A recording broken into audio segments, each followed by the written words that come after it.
આપણે બનાવીશું ફરસી પૂરી.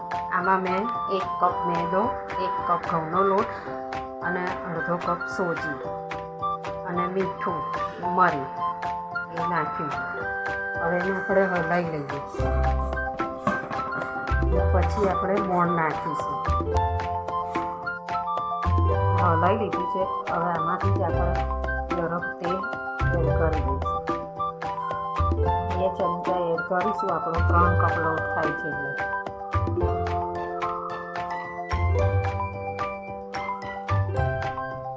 એટલે આપણે એને હલાવી લઈશું. લોટ મસળાઈ ગયો છે. પડે એવો લોટ નાખવાનો પડે તો તમારી પૂરી એકદમ ફરસી થશે. હવે આપણે જરૂર મુજબ પાણી લઈ લોટ બાંધી દઈશું. અડધો ગ્લાસ નાખ્યું છે. મેજરમેન્ટમાં જોઈએ તો આપણે 1 કપ નાખ્યું છે. હવે એને બાંધી લઈએ. આવો બંધાઈ ગયો છે. હવે એને આપણે તેલથી મસળી લઈશું.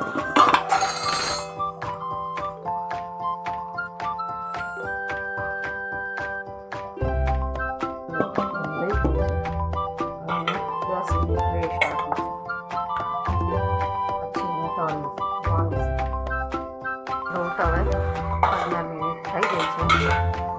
સોફ્ટ થોડો થઈ ગયો છે. હવે આપણે એને મસળી પછી લોહીયા પાડી લઈએ.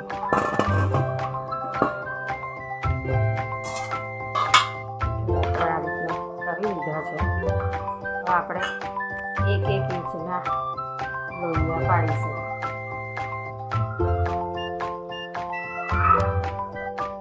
ગરમ કરવા મૂકી દીધું છે. પૂરી વણાઈ ગઈ છે.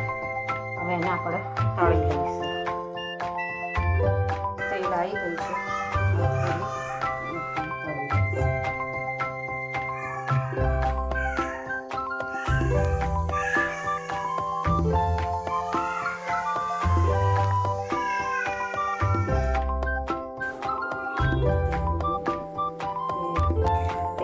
મુઠિયાવાળા તેલમાં જ આપણે તળ્યું છે એટલે પૂરીનો કલર થોડો ચેન્જ થયો છે.